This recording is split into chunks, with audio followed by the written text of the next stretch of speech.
afternoon, teachers and peers. I am Suhui, the leader of Group 2. Before I begin, allow me to introduce my teammates. At the top left-hand corner, that's me, and I'm from Temasek Poly in Singapore. Next to me is Amira from the Multimedia University in Malaysia. Next is Sandy from Temasek Polytechnic in Singapore as well, followed by Utami from Muhammadiyah University of Kudus in Indonesia. Next, we have Hashwini from Multimedia University in Malaysia. And last but not least, we have Ananda from Muhammadiyah University of Kudus in Indonesia. Over the course of 3 days, my team and I worked on the topic of generation difference, which is a topic that occurs in many parts of the world, which acts as a glue to either unite everyone or vice versa. Generation gap is the difference on opinions, beliefs, politics, which happens in a family, at a workplace, or even the nation itself. It often refers to a perceived gap between the younger people and their grandparents or parents. In Singapore, one of the diversity challenges that we are facing is a language barrier between the different generations. The elderly and youths here are familiar with different languages. The older generations, like the baby boomers, speak mostly dialects such as Hokkien, Teochew, Hainanese, Cantonese, or Hakka, or their mother tongues, whereas most youths speak English. Hence, the youths are unable to interact with the elderly due to the language barrier. This challenge has also been highlighted by Today, a newspaper publisher in Singapore. This article shares about how Singaporean youths who do not learn how to speak their dialect are unable to converse with their grandparents and risk losing touch of their roots and culture. Hence, in this presentation, we would like to raise awareness about existing efforts and share our ideas for some new programs that could help reduce this generation gap. Currently, Hui Kuan's like Singapore Hokkien Hui Kuan and Cultural Academy offers a weekly Hokkien class program which is held over a span of 8 weeks to help youths learn conversational Hokkien. Additionally, LearnDialect.sg is a Singapore-based website which offers workshops held on weekends to teach busy Singaporean adults Hokkien, Cantonese, and Teochew. For the further solution under Singapore, the Ministry of Education can introduce dialect lessons for primary schools. It will be a good opportunity for the students to learn their dialects through weekly workshops held after school by external vendors such as the respective Hui Kuans. It is so that their lessons will not be interrupted. The MOE can also offer to subsidy more course fees for students to learn dialects from the professionals. Another solution is cross-mentoring between the elderly and youth. Cross-mentoring programs can bring individuals together, build trust among themselves, and even improve employee engagement.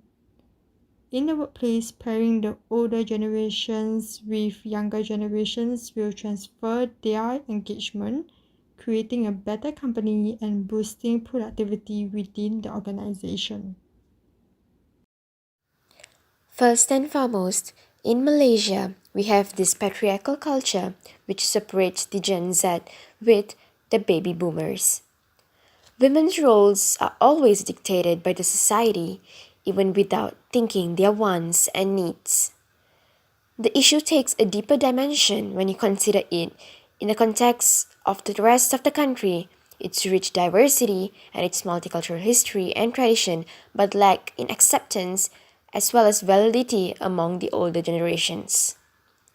Youths in this generation, be it a guy or a girl, is evolving around the changes and are more open-minded.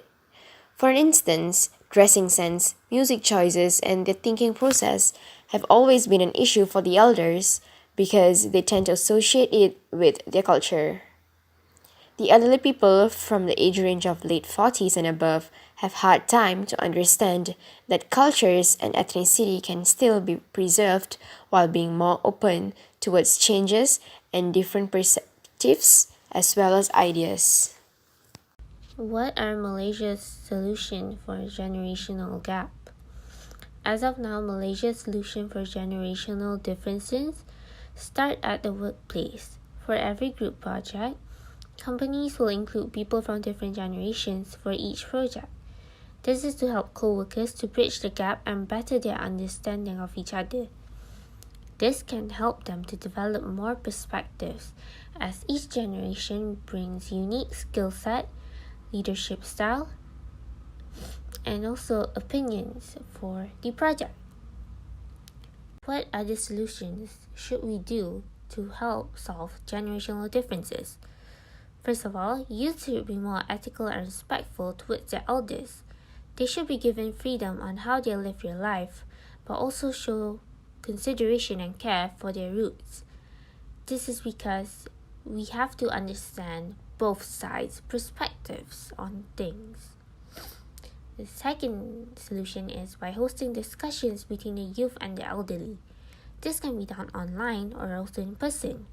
Then, we should publish it on the media. This is so this issue will become more widespread among Malaysians or all over the world, and also people can see both sides' perspectives. They get a better understanding of both mindsets. Furthermore, the media is responsible to help cultivate mindsets.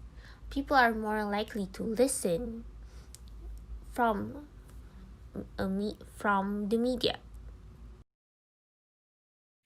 Character building is an educational system that aims to instill shared character values in the younger generation in which there is a component of knowledge, awareness or will, as well as action to carry out these values. Character building is closely related to moral education, where the goal is to shape and train individual abilities continuously for self-improvement toward a better life. But apart from that, character is priorities in education in Indonesia because people today not only look at how high the education or degree he has achieved, but also at the character of the person of each person. Character building in Indonesia is getting eroded by the times, like manner with older ones. Lack of courtesy to older people due to impact of technology. The proliferation of cell phone usage the character of children from hang out to be more individual, impulsive with a latest gadget toys. This communication with people directly, even if there are young people who communication directly with the people around them. Communication of course, communication because talking to other person, especially playing with their cell phone or gadget. From this, we can see the decline in polytechnic attitude of young people today, with their intercolor shaming, not appreciating the older person, being busy with their activities via Facebook and or Twitter or text message. And on Facebook or on Twitter, it's not uncommon for young people to even older people wow are not good at maintaining the same in making status. Status is something met with hard rise in to read. It would be a shame if the status with a hard which might be paper. Wow, no education. In the real world, it turned out that the scenes of politics among teenagers has discouraged, such as not wanting to greet their teacher when they meet outside of school. Why is the sense of polytechnic among the youth decreasing? The sense of polytechnic among the people has decreased due to the fact that young people rarely get together with their families, so they spend more the time outside.